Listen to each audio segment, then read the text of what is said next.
Sebelumnya saya mohon jangan selalu menghina-hina agama lain. Kita nggak pernah menghina. Loh, Bahkan siapa menghina Tuhan menghina, Pak? kalian. Bentar-bentar, siapa menghina?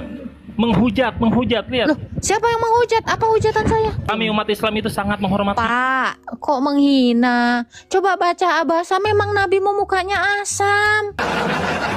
Jangan nyuruh-nyuruh login, Pak. Ya, Oke. kenapa? Ya. Karena kami ini masih punya otak, ya, masih mikir.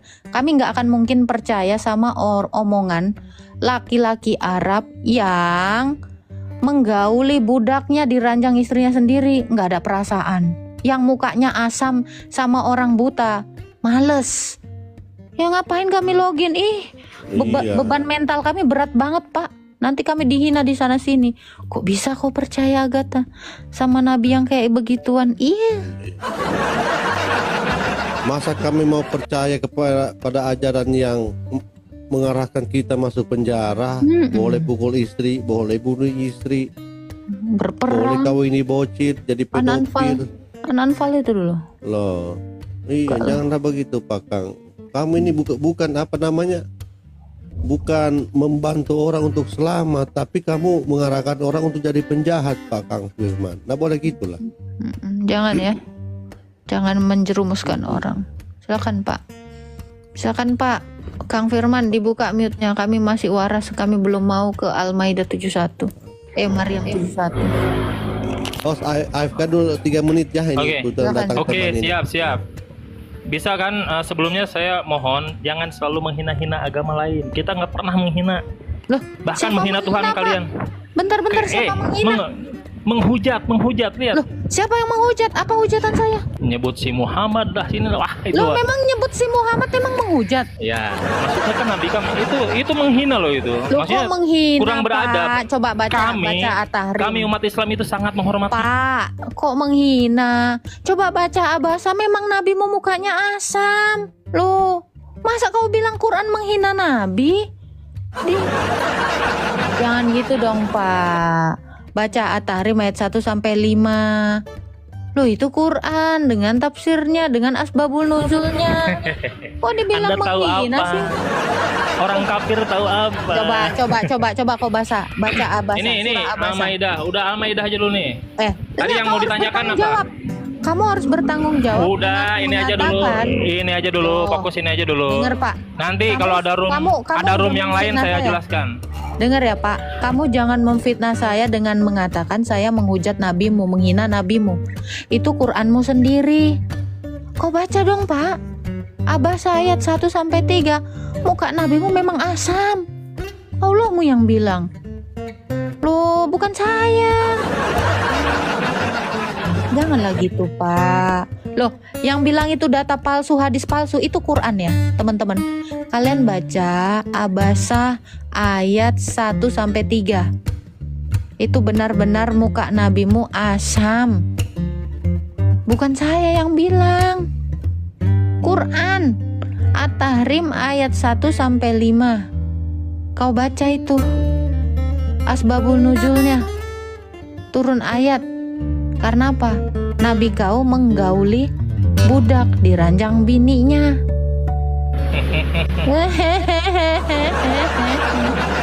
Janganlah. Jadi kau harus minta maaf dulu. Kamu sudah menuduh saya menghujat. Wong itu Allahmu sendiri yang nulis.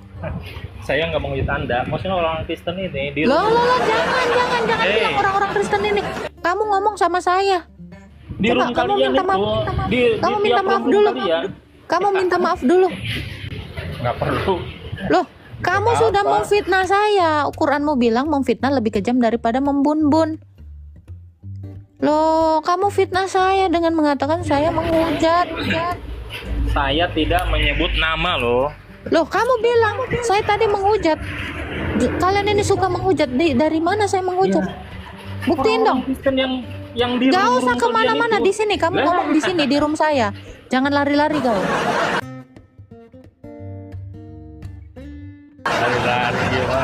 Cepet, kamu harus minta maaf. Open cam, minta maaf kamu. Kamu memfitnah saya. Loh. Sorry ya. Oke, udah bilang sorry, makasih. Ya udah nggak apa-apa, saya terima maafmu. Oke, saya terima karena kamu udah bilang sorry. Ya udah. Besok-besok jangan bilang saya menghujat ya. Karena Quranmu kok dibilang menghujat. Gimana sih kau? Dan gitu dong, minimal kamu itu baca Quranmu. Ngata-ngatain kafir tahu apa? Kafir tahu segalanya. Biar kau tahu. Untung saya nggak nyuruh kamu cium tangan saya nih karena udah minta maaf. Mau dijelaskan nggak nih Al-Maidahnya? Lah kau selesaikan dulu fitnahanmu. Loh, Minta maaf. katanya tadi bilang sorry udah. Oh, jadi kamu udah minta maaf ini? Gimana? Jadi kamu udah minta maaf? Nggak tahu, ngegantung aja ngegantung. Loh, jangan dong. Gak enak digantung-gantung. Ayo. Minta maaf untuk apa? Loh, kamu memfitnah saya. Saya tidak menyebut nama Anda loh. Loh, kamu memfitnah di room saya. Loh, saya bilang Loh, kalian itu kamu di bilang room tadi kalian. kan ini, orang kafir ini ya suka banget menghujat. Loh, saya orang kafir loh. Saya termasuk di dalamnya. Saya ini adalah kafir laknatullah. Oh, kamu ini. Saya ini kafir. Saya menutup diri. Ayo, kamu minta maaf sama Nih. saya. Ayo. Tadi kan Kenapa udah bilang kamu fitnah sorry. saya? Oke. Udah bilang Kamu minta sorry maaf ya. atas apa? Nggak tahu, saya kan punya Loh, salah soalnya. kurang ajar. Oke, sekarang kamu Bang, kalau memang kamu orang Islam, ya, di dalam iman Islam dikatakan memfitnah lebih kejam dari membun-bun. Eh, Kamu itu lebih kejam loh daripada ini memfitnah saya. Coba. Tapi itu fakta, kalian itu menghina Nabi Muhammad. Itu Apa fakta hujatannya? loh. Apa hujatannya? Hah? Apa Ya, hujatannya? Nabi Muhammad tukang kawin lah. Loh, Padahal sekarang saya Nabi tanya, dia suka kawin nggak? apa? Saya tanya, nabimu suka kawin nggak? Bung Karno juga suka kawin. Saya tanya, itu nabi kau itu tukang kawin nggak? Menikah ya, Ya iya, dia kawin nggak? menikah ya. Dia menggauli budak nggak? Lah, dulu kan boleh. Oh, dia Nabi-nabi nabi-nabi bocil nggak? sebelumnya juga boleh loh. Berarti Boleh. memang tukang kawin. Loh, kenapa kamu ini mendustai? Oh, gimana sih? Hei, Coba, nabi-nabi saya tanya terdahulu juga sama. Saya tanya kamu ini kan Ya. Islam, betul? Kamu ini kan Islam. Ya. Nah, diperbolehkan berapa bininya? Untuk sekarang 4. Dulu? Oh, tanya nabi-nabi sebelumnya juga sama. Berapa? Itu sebelum turun ayat. Di mana? Di itu. mana? Di mana ayatnya? Di mana? Di mana ayatnya? Kalau 4 Di An-Nisa kenapa? itu Sekarang boleh saya tanya. 4. Kalau Allah mau nyuruh batasnya 4, kenapa nabimu 13? Itu sebelum turun ayat yang 4, bro. Oke, sebelum turun ayat, mana dalilnya boleh menikahi banyak? Di mana? Sebelum turun ayat, di mana dalilnya boleh menikahi lebih dari 4? Mana? Mana dalilnya? Di mana dalilnya? Sebelum turun ayat, boleh menikahi lebih dari 4. Nggak ada dalilnya, Lah, kalau nggak ada batasan. Kacau kamu. Oh, kenapa kamu seperti itu? Jadi jangan Belum jadi ada tukang kawin. ayat larangan lebih dari 4, belum ada. Loh, Nabi-nabi kalau nggak terdahulu ada, juga lebih. Kalau nggak Bahkan- ada, kenapa kamu bilang dulu boleh? Siapa yang boleh? Mana dalilnya boleh? Mana dalilnya boleh? Menggauli lebih dari 4? Mana? Nggak ada. menggauli. Sekarang Anda saya lihat tanya surat kamu, jadi apa fitnahan kami? Jangan kau lagi fitnah-fitnah kami. Kau bilang kami. ini mikrofon saya kok di mute terus ya. Ya, kamu Bang, jangan omong kosong ya Bang ya. Saya katakan ya, kamu di sini jangan Di mute bawa data. terus. Bahkan saya bisa nurunin kamu. Saya jangan dinaik. mute. Iya, Coba. saya dinaikin. Iya, ngadu aja sama Allah sana. Bisa apa Allah? Coba, bisa apa Allah? Bisa nggak dia? Ah. Ngadu sama Allah sana. Nah, ngadu.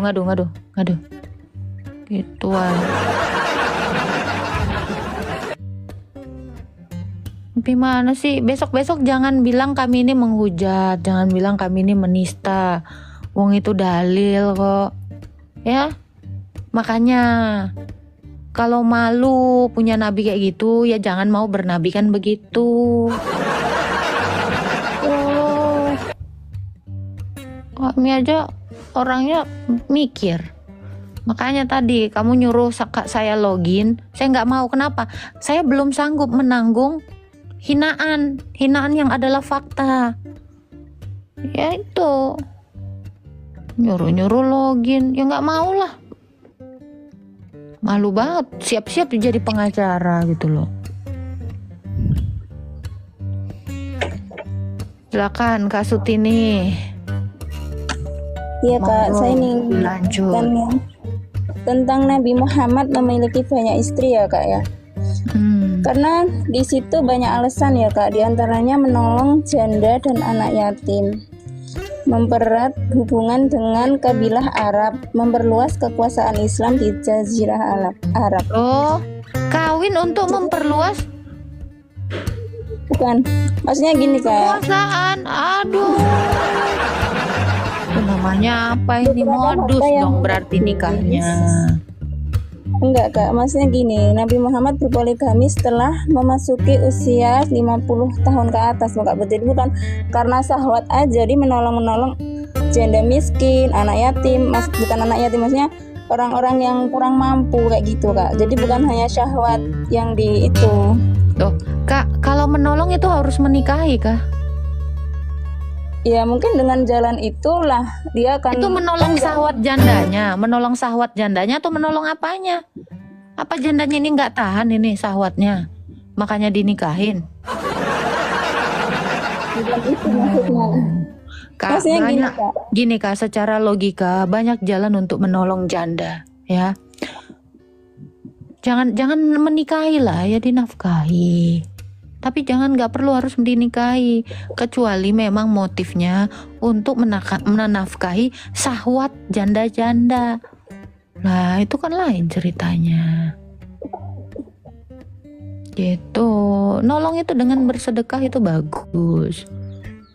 Terus tadi kakak bilang menikahi supaya memperluas kekuasaan di Jazirah Arab. Berarti ada modus dong, menikahi atas dasar kekuasaan. Jadi dia karena Islam masih itu awal-awal ya Kak. Jadi masih berdakwah untuk kepentingan dakwah dan penyebaran ajaran agama Islam itu tadi Kak. Kapan Nabi berdakwah Kak? Bukannya Nabi sibuk berperang Kak, bukan berdakwah. Dakwah Nabi dari awal dapat wahyu, dapat firman yang di Gua Hira itu, dia itu dari sembunyi-sembunyi dulu dakwanya, jadi nggak langsung menyebar gitu, kayak dari sembunyi-sembunyi selama 3 tahun.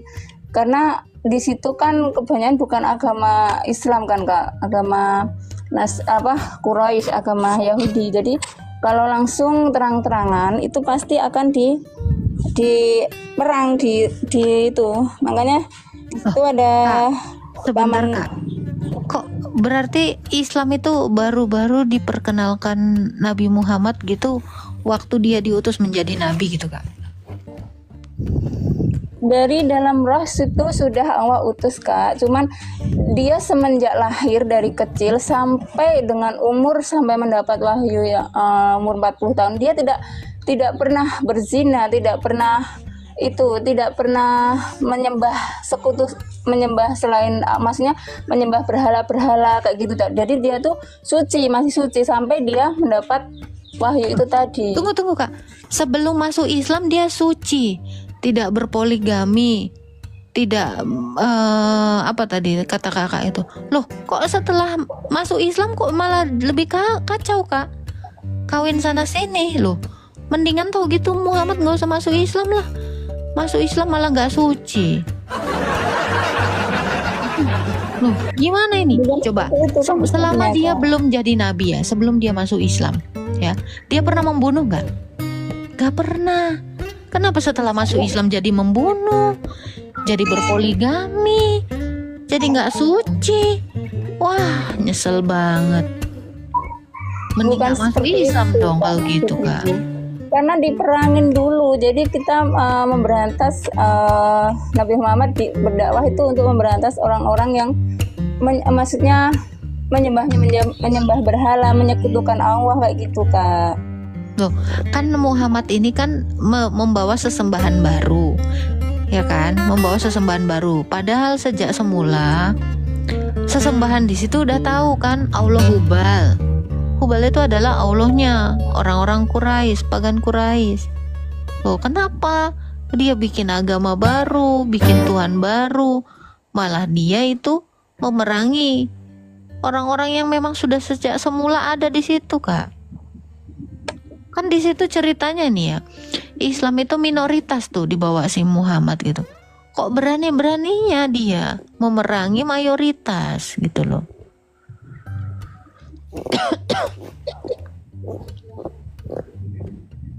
Coba Kak, gimana itu? Pikirin dulu lah Kak. Ini kok Nabi udah bagus-bagus, suci, masuk Islam malah kotor. Enggak, sebenarnya orang-orang yang agama yang menyembah berhala itu tadi dia ingin tidak menerima dengan ajaran Islam itu tadi Kak. Kalau Islam memang sudah dari dulu, dari zaman Nabi Ibrahim itu sudah. Oh, justru kalau zaman dari zaman dulu kenapa agama sebelum ada Islam itu adalah pagan Quraisy? Nah ini sebenarnya saya mau masuk ke sini. Makanya klaim kalian mengatakan Ibrahim agama Islam itu mustahil. Wong Islam baru diperkenalkan Muhammad. Secara logika Kak, ya kan? Secara logika pasti nggak ada agama Islam. Soalnya yang terdahulu adalah pagan Quraisy di Jazirah Arab. Jadi di sini kan udah selesai ya, bahwa Islam itu memang baru diperkenalkan oleh Muhammad. Bahkan dia menyebarkannya dengan cara apa? Berperang, dengan cara kawin. Itu menyebarkan agama Islam.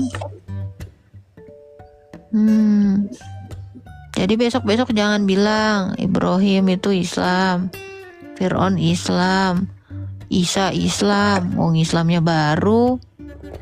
Gitu Kak. Nah itu tadi kan Muhammad itu adalah nabi terakhir Kak, dan itu diakui oleh pendeta yang namanya Buhaira sendiri loh Kak. Buhaira itu siapa? Pendeta siapa? Pendeta apa? Saya kurang tahu itu pendeta Nasrani atau Buddha, saya nggak tahu ya Kak. Tapi kalau Buhaira adalah pendeta Nasrani, harusnya Muhammad masuk Nasrani bukan masuk Islam. Masa iya Kak, agama lain mengkonfirmasi agama baru Kak? Logikanya gini kan, Kristen membenarkan agama Islam, ini kan kacau Kak. Masa yang nggak agama Islam membenarkan orang Islam? Nah ini logikanya di mana? Ya, ini kan kacau balau. Bisa-bisanya pendeta Nasrani yang memvalidasi, yang mengkonfirmasi ajaran Islam yang baru. Ini lebih kocak Kak. Jadi ibarat kata orang Kristen, iya Islam adalah agama yang benar. Oh iya mustahil, gila itu. Itu kekacauan berpikir itu. Cacat logika, cacat banget itu. Ya, jadi bohong kalau Muhammad itu dikatakan nabi oleh yang agama lain. Coba Kakak pikir. Ini jelas-jelas ya. Pendeta itu bohong enggak Kak? Lo pendeta itu siapa? Pendeta itu aja nggak jelas riwayatnya. Orang mana? Hah? Kan kacau Kak. Ya jelas bohong lah itu pendeta. Masa pendeta membenarkan nabi? Kak, di mana-mana yang mengkonfirmasi nabi itu adalah Allah dan nabi-nabi sebelumnya. Masa pendeta Kak? Nanti ada lagi nabi lagi muncul ya kan, nabi gadungan. Terus pendeta lagi mengiyakan. Lah kalau kayak gini nih kan kacau Kak. Karena Buhaira itu sangat terkenal keilmuannya ya Kak, membuat Abu Thalib mudah sekali percaya perkataan. Hingga Buhaira pun berpesan kepada Abu Thalib untuk menjaga Muhammad. Kan waktu itu diajak ke suatu tempat, jadi Nabi Muhammad tuh dinaungin suatu awan kayak gitu. Jadi disitulah pendeta Buhaira itu mengakui bahwa dia adalah nabi terakhir kan gitu Kak. Itu datanya di mana Kak? Coba saya mau tahu. Dinaungi awan, lantas dia nabi gitu. Tanda nabinya itu dinaungi awan. Iya, dia tanda nabi. di bekas bekam persis di tempat yang diketahuinya. Itu Kak, Jadi kalau pendeta itu cerita bukan pendeta sembarangan. kalau cerita ini Kak, Sun Goku itu juga dia naik di awan itu Kak. Itu apa nabi juga itu Kak? Sun Goku. Beda Kak. Ini dulu loh Kak, itu Kak Sunggokang Kak, saya tahu itu Kak. Ya iya, itu kan katanya dinaungi awan. Lo ketimbang dinaungi awan nanti saya juga bertudungkan awan, dan saya dibilang nabi. Yang ini kacau Kak. Nabi itu nggak kayak gitu Kak. Nabi itu harus dia dipenuhi oleh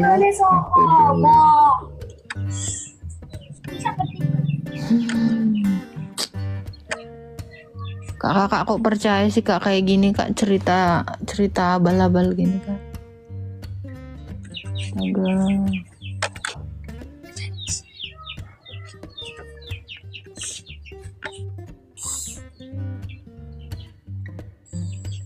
Tuh yang di bawah dibilang ada awan Kimton itu. Siapa lagi tuh? Berarti Doraemon juga bisa jadi nabi dong Kak? Doraemon juga bisa dia ini dinaungi. Enggak lah Kak. Loh, bisa lah. Di dalam buku ceritanya juga kan Doraemon itu bisa naik awan, dinaungi awan, bisa Kak.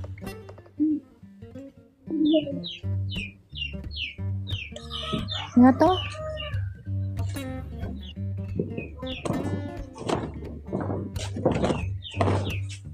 Ya mungkin yang ini bersambung ya Kak ya, karena masih kurang ilmu. Jadi saya ingin menanyakan soal ditebus kayak gitu Kak ya, dosa kita katanya kan ditebus ya sama Tuhan Yesus Kak ya. Jadi Ini itu kita udah lari. Oke, udah pindah ya ceritanya ya. Ya tadi saya udah bilang bersambung dulu ya. Kan di room kakak ini kan tidak satu tema gitu, jadi boleh berpindah-pindah kayak Pak Ladusin tadi, pindah ke sini, pindah ke situ kan, kayak gitu kan. Tapi Kak Tut ini coba itu tadilah nabi kok bisa Kakak percaya seperti itu Kak? Segampang itu. Pendeta yang mentahbis itu kan aneh nggak sih Kak? Masa nabi itu dikonfirmasi sama pendeta? Nih kacau ya. Ini enggak masuk. Itu ada di sirah Nabi Kak. Saya baca di sirah Nabi Muhammad. Sirah yang mana Kak? Iya pokoknya sirah Nabi Muhammad yang dirangkum beberapa sumber. Ketika Nabi berusia 12 tahun tuh diajak oleh pamannya Abu Thalib. Kakak tahu Jadi nggak penulis sirah ini sejaman atau enggak? Bahkan penulis sirah ini ya, itu bukan orang Arab ya. Penulis sirah ini juga nggak tahu latar belakang nabinya. Kacau nggak ini Kak? Ini lebih parah lagi Kak. Harusnya penulisnya ini ya orang yang sejaman, orang yang kenal gitu lah. Ini penulis sirahnya aja jauh tahunnya, beda berapa generasi gitu. Udah gitu penulis sirah ini pun nggak kenal gitu. Ini kan lucu Kak, sirahnya lucu.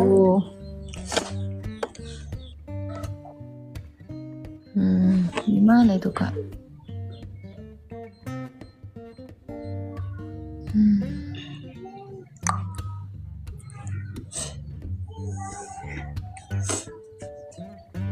Kak jangan nangis dong Kak.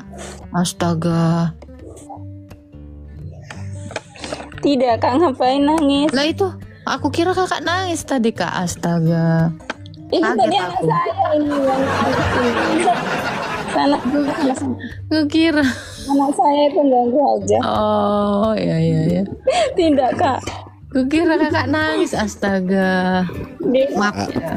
Kayaknya Bu Sutini menangis. Bu Sutini kayaknya menangis ini. Tidak Pak Ladusing. Pak Ladusing mungkin tahu tentang pendeta Bu Haira. Pak Ladusing. Bu Haira, oh yang ini ya, yang yang nyatakan bahwa baginda itu nabi akibat gara-gara ini kan tompelnya ada. di pundak bukan ya? Iya, bekas-bekas. Ya kan? Masa? Jangan Serius? diketawain dong Kak. Di sini Iya. mau Bentar, menjelaskan. masa Bu Haira, oh gara-gara ada Iya. tompel terus dikonfirmasi Nabi. Oh, Iya, iya. Akbar. Bukan Jadi- itu jadi nabi dinaungin ya? awan Kak. Tidak begini ini ceritanya. Baginda kan dulu semacam suka berdagang kan, dia temani orang berdagang.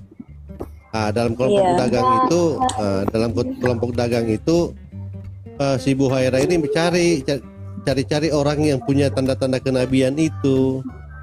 Makanya ketika dia lihat Baginda, dia lihat ada tompel di belakang di pundaknya itu. Dia kata, ini katanya ini adalah tanda-tanda kenabian menurut kitabnya Buhaira. Nah, kayak saya biasa penasaran ketika saya diskusi sama para ustadz, saya sering tanyakan begini, Bu Siti nih. Sebenarnya ini Buhaira ini agamanya apa, kitabnya apa? Kok dia bilang bahwa tanda kenabian itu yang ditulis di kitabnya itu adalah tompel di pundak sebelah kanan, enggak salah ya? Nah Itu. itu aneh kan Pak Ladu. Buhaira itu ya, Buhaira itu kalau dia pendeta apa, kitabnya apa? Karena kalau kita baca di Taurat, Zabur dan Injil, tidak ada ciri-ciri kenabian itu. Berdasarkan tompel itu, nggak ada. Katanya diikuti awan. Tidak diikuti awan. Kalau seandainya diikuti awan, paham Allah. Kalau seandainya diikuti awan, pasti Buhaira itu langsung Bahunya ada menunjuk. tonjolan. Ya benjolan sebesar burung ini ya, telur burung puyuh kan. Kalau seandainya diikuti awan bagindamu, pasti dia langsung menunjuk. Nggak perlu dia lihat lagi yang tompel itu. Mana ada tompel? Iya, yang itu benjolan itu, yang tumor kan, tumor Kok sebesar telur burung puyuh. bukan tumor, yang ada aja. Fitnah aja kau ya. Oke, sekarang saya tanya Pak hamba Allah. Ini Buhaira ini, dia ini beragama apa? Katolik. Oh, Katolik, oke. Sekarang saya mau tanya lagi. Apakah dalam kitabnya apakah dalam kitabnya orang Katolik itu ada menulis ciri-ciri kenabian berdasarkan tumor itu? Enggak ada. Tidak ada, paham Allah. Jadi Buhaira ini bukan, pasti saya bisa Katolik pastikan bahwa ini bukan Kristen. Pak Ladu, masa orang Katolik ngangkat Nabi? Ngeri. Iya. Saya bisa pastikan kalau dia seorang Katolik, pasti kitabnya tidak akan ada itu bilang tanda kenabian itu berupa benjolan tumor sebesar burung ini, telur burung puyuh. Nggak ada.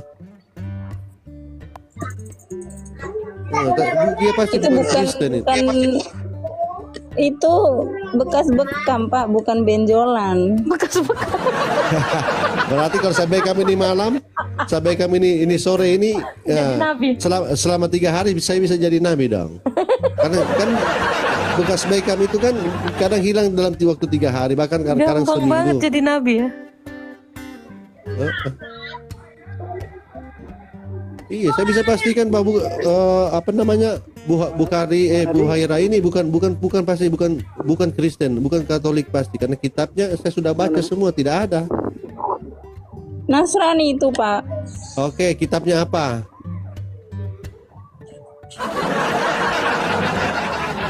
Enggak, maksudnya gini loh. Bisanya pendeta Nasrani ngangkat Nabi. Ini apa ini? Iya. Astaga, kuasanya apa? Otoritasnya apa?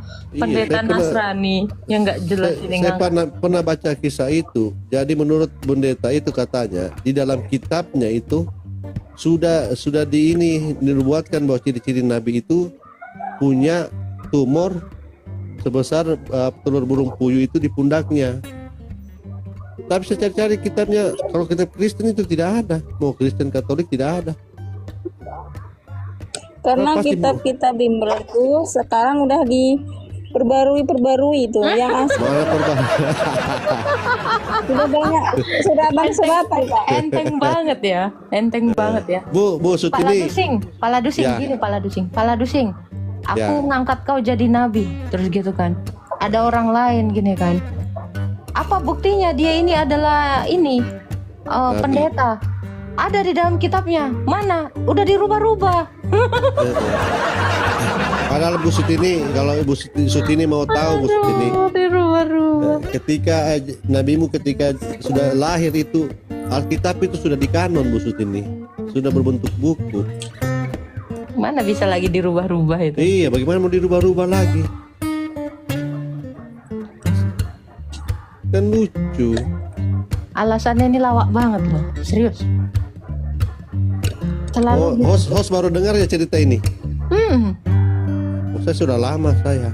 Enggak, Malah saya baca. bukan, alasannya gini loh. Mana ada kalau ada di buku di kitab kami yang sebelumnya udah dirubah kitabnya. Kan enteng banget gitu loh. Kok bisa tahu mereka kitab kita udah dirubah, mana yang aslinya? Kan gitu. Koplak loh. Selalu tuduhannya tuh kitab kalian diubah-ubah.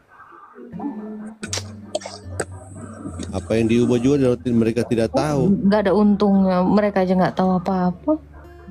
Ya memang dirubah lah. Apa buktinya dirubah? Coba buktinya dirubah dari yang dulu sampai yang sekarang yang mana? Bible di Indonesia sama Bible di luar negeri beda-beda. Ya beda lah bahasanya. Jadi yang ada di Indonesia ini adalah terjemahan Indonesia, yang di luar negeri ya sesuai dengan pokoknya yang di Amerika ya. Terjemahan Ini beda lah. Nggak ada pakai nama Allah. Kalian aja yang Iya. Karena terjemahan dodol. Karena kata Allah sudah masuk di dalam kamus besar bahasa Indonesia. Gitu. Udah diserap. Aku mengucap syukur kepada Allah yang kulayani dengan hati nurani yang murni seperti yang dilakukan nenek moyangku. Dan selalu aku mengingat Engkau dalam permohonanku, baik siang maupun malam. Dan apabila aku terkenang air matamu yang ku curahkan, aku ingin melihat Engkau kembali supaya penuhlah kesukaanku. Sebab aku teringat akan imanmu yang tulus ikhlas, yaitu iman yang pertama-tama hidup di dalam nenekmu Lois dan di dalam ibumu Eunike, dan yang aku yakin hidup juga di dalam dirimu. Karena itulah ku peringatkan engkau untuk mengorbankan karunia Allah yang ada padamu oleh penumpangan tanganku atasmu. Sebab Allah memberikan kepada kita bukan roh ketakutan, melainkan roh yang membangkitkan kekuatan dan kasih dan ketertiban. Jadi janganlah malu bersaksi tentang Tuhan kita, dan jangan malu karena aku seorang hukuman karena Dia, melainkan ikutlah menderita bagi Injilnya oleh kekuatan Allah.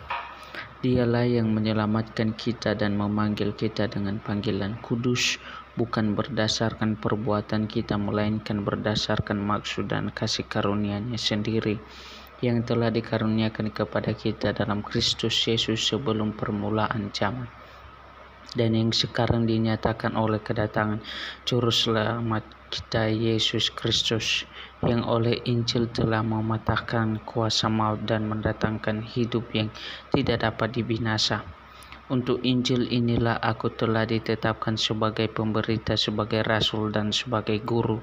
Itulah sebabnya aku menderita semuanya ini, tetapi aku tidak malu, karena aku tahu kepada siapa aku percaya, dan aku yakin bahwa Dia berkuasa memeliharakan apa yang telah dipercayakannya padaku hingga pada hari Tuhan. Peganglah segala sesuatu yang telah engkau dengar daripadaku sebagai contoh ajaran yang sehat, dan lakukan itu dalam iman dan kasih dalam Kristus Yesus. Peliharalah harta yang indah yang telah dipercayakannya kepada kita oleh Roh Kudus yang diam di dalam kita. Engkau tahu bahwa semua mereka yang di daerah Asia Kecil berpaling daripadaku, termasuk Figelus dan Hermogenes. Tuhan kiranya mengaruniakan rahmat-Nya kepada keluarga Onesiphorus yang telah berulang-ulang menyegarkan hatiku ia tidak malu menjumpai aku di dalam penjara. Ketika di Roma, ia berusaha mencari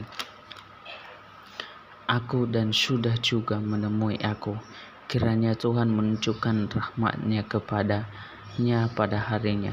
Betapa banyaknya pelayanan yang ia lakukan di Efesus, engkau lebih mengetahuinya daripadaku.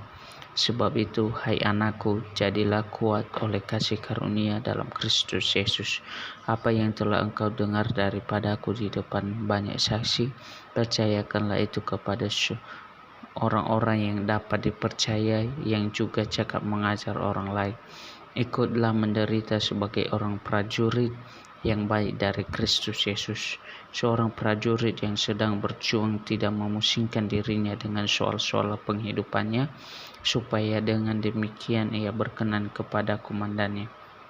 Seorang olahragawan hanya dapat memperoleh mahkota sebagai juara apabila ia bertanding menurut peraturan-peraturan olahraga. Seorang petani yang bekerja haruslah yang pertama menikmati hasil usahanya. Perhatikanlah apa yang kukatakan. Tuhan akan memberi kepadamu pengertian dalam segala sesuatu. Ingatlah ini, Yesus Kristus yang telah bangkit dari antara orang mati, yang telah dilahirkan sebagai keturunan Daud. Itulah yang kuberitakan dalam Injilku. Karena pemberitaan Injil inilah aku menderita, malah dibelenggu seperti seorang jahat, tetapi firman Allah tidak terbelenggu. Karena itu aku sabar menanggung semuanya itu bagi orang-orang pilihan Allah, supaya mereka juga mendapat keselamatan dalam Kristus Yesus dengan kemuliaan yang kekal. Benarlah perkataan ini. Jika kita mati dengan Dia, kita pun akan hidup dengan Dia. Jika kita bertekun, kita pun akan ikut memerintah dengan Dia. Jika kita menyangkal Dia, Dia pun akan menyangkal kita. Jika kita tidak setia, Dia tetap setia, karena Dia dapat menyangkal dirinya. Ingatlah dan pesankanlah semuanya itu dengan sungguh-sungguh kepada mereka di hadapan Allah, agar jangan mereka bersilat kata, karena hal itu sama sekali tidak berguna, malah mengacaukan orang yang mendengarkannya. Usahakanlah supaya engkau layak di hadapan Allah sebagai seorang pekerja yang tidak usah malu, yang terus terang memberitakan perkataan kebenaran itu. Tetapi hindarilah omongan yang kosong dan yang tak suci, yang hanya menambah kefasikan. Perkataan mereka menjalar seperti penyakit kanker.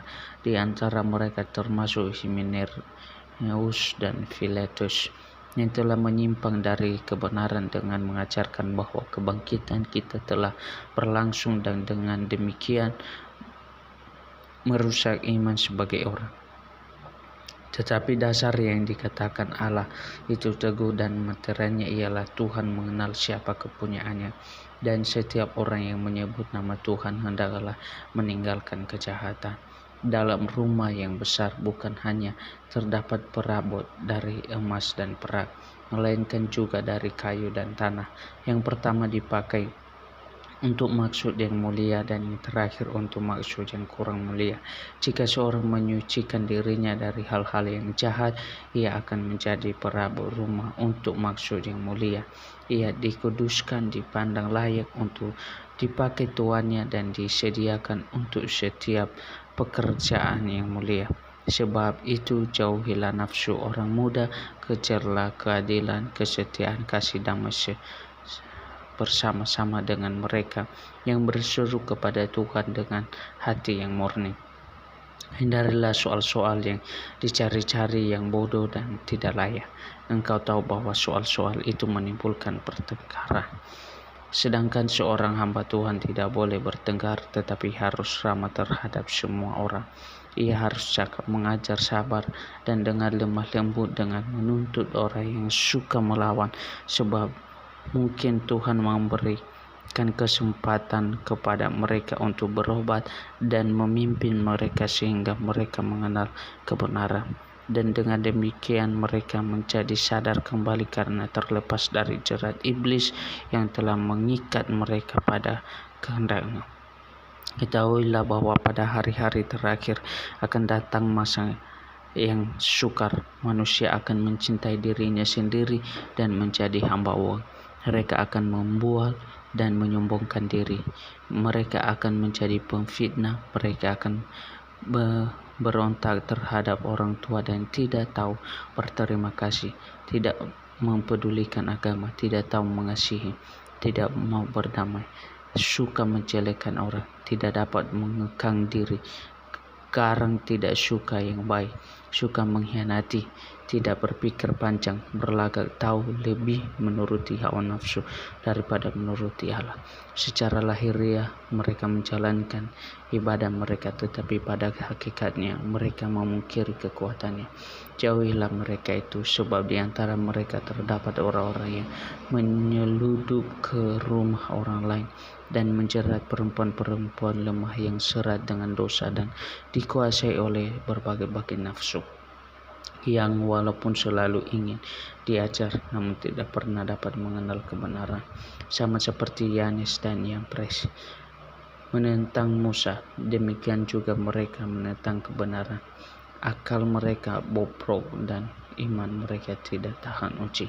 Tetapi sudah pasti mereka tidak akan lebih maju, karena seperti dalam hal Yanes dan Yambres, kebodohan mereka pun akan nyata bagi semua orang.